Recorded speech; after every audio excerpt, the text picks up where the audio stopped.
Halo sobat semua, selamat datang kembali di channel novel kita. Sebelum kita lanjutkan ceritanya ini, ayo jangan lupa subscribe, like, komen, share, dan nyalakan lonceng notifikasinya agar mendapatkan notifikasi video terbaru ketika Mimin upload videonya.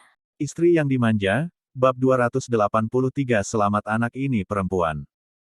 Setelah Amanda Mu dan Ricky Mo melakukan panggilan telepon, semuanya tampak berbeda. Dia sepertinya dilanda kejahatan, dan terus memikirkan kata-kata yang dikatakan Ricky Mo. Dia mengatakan untuk menangani semuanya, dia menjemputnya kembali. Amanda Mu berulang kali menganalisis kalimat ini di dalam hatinya, dan akhirnya gagal menarik kesimpulan. Orang-orang yang dikirim oleh Ricky Mo awalnya hanya mengawasi Amanda Mu diam-diam. Setelah dia dan Ricky Mo melakukan panggilan ini, mereka tidak lagi bersembunyi. Dia dan Charles Mo pergi, dan pengawal itu akan langsung menuju ke pintu, membuka pintu mobil dan berkata dengan hormat, "Nona muda, tolong masuk ke dalam mobil." Ketika dia makan malam dengan Charles Mo, ketika tagihan dibayar, pelayan akan selalu memberitahunya bahwa itu sudah dibayar. Pada awalnya, Amanda Mu dapat dianggap tidak melihat dan mengabaikan mereka secara langsung. Tetapi mereka semua seperti gula yang lengket, kemana dia dan Charles Mo pergi, kemana mereka semua mengikuti. Amanda Mu terlalu malas untuk peduli dengan mereka lagi. Mereka ingin mengemudi untuk menjemput, maka dia duduk, mereka ingin membayar maka dia membiarkan mereka bayar.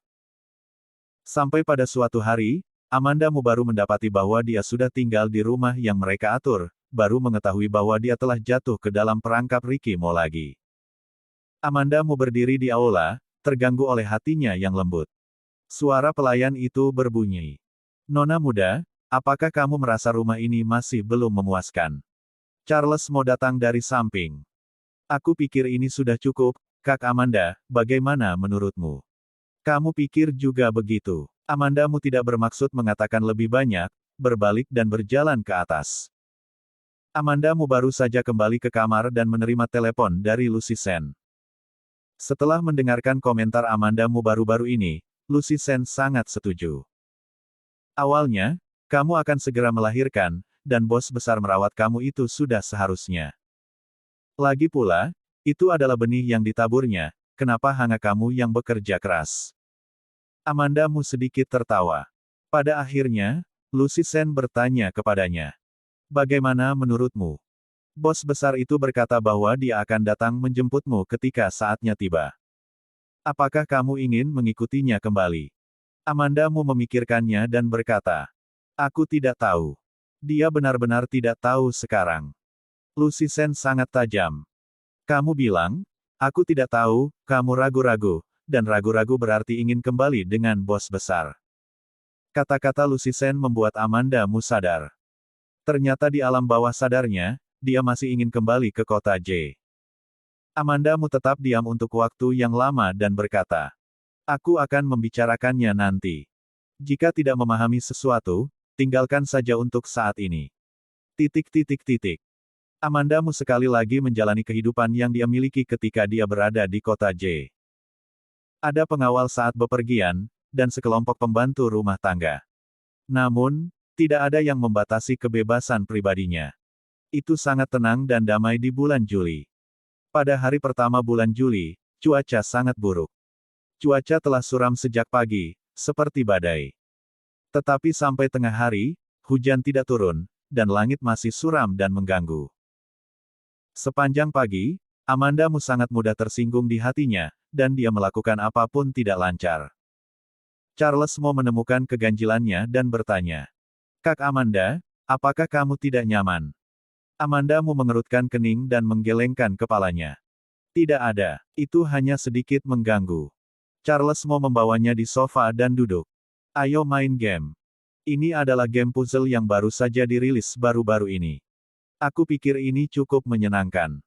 Apakah kamu ingin mencobanya?" Amanda Mu mengambil ponselnya dan akan segera mulai bermain.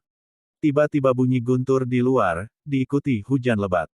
Charles Mo dan Amanda Mu dikejutkan oleh guntur. Amanda Mu memandang keluar jendela dan bergumam, "Akhirnya hujan." Charles Mo bangkit dan berjalan ke pintu. "Ya, Hujan deras, Kak Amanda, kapan menurutmu hujan akan berhenti?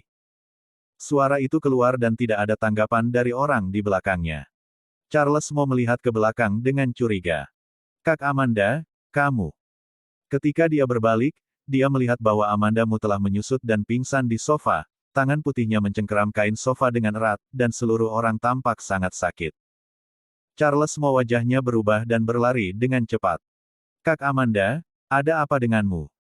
Gelombang rasa sakit di perutnya membuat Amandamu tidak bisa berkata kalimat lengkap.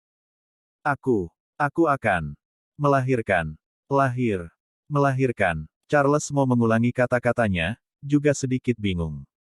Setelah 2 detik, dia bereaksi dengan keras dan berlari memanggil seseorang.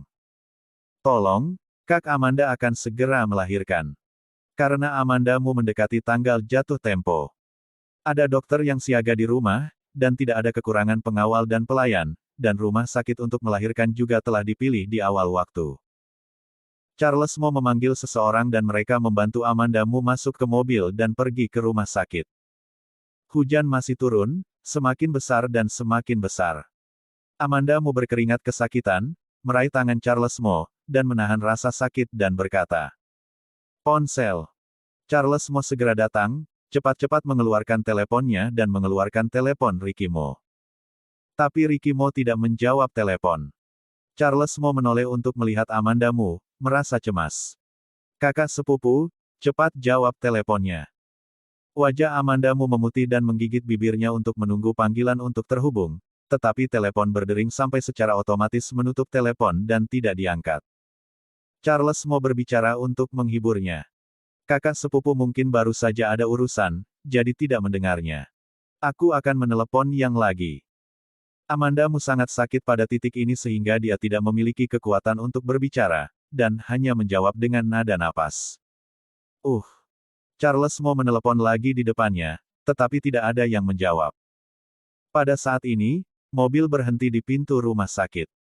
Mereka telah menghubungi rumah sakit sebelum mereka datang, dan ada dokter yang menunggu di depan rumah sakit. Ketika Amandamu berbaring di tempat tidur, tatapannya tanpa sadar menatap Charles Mo. Ekspresi di matanya jelas, tetapi dia bertanya kepadanya apakah Ricky Mo telah menjawab telepon. Charles Mo meraih telepon dan merasa sedih oleh tatapan Amandamu.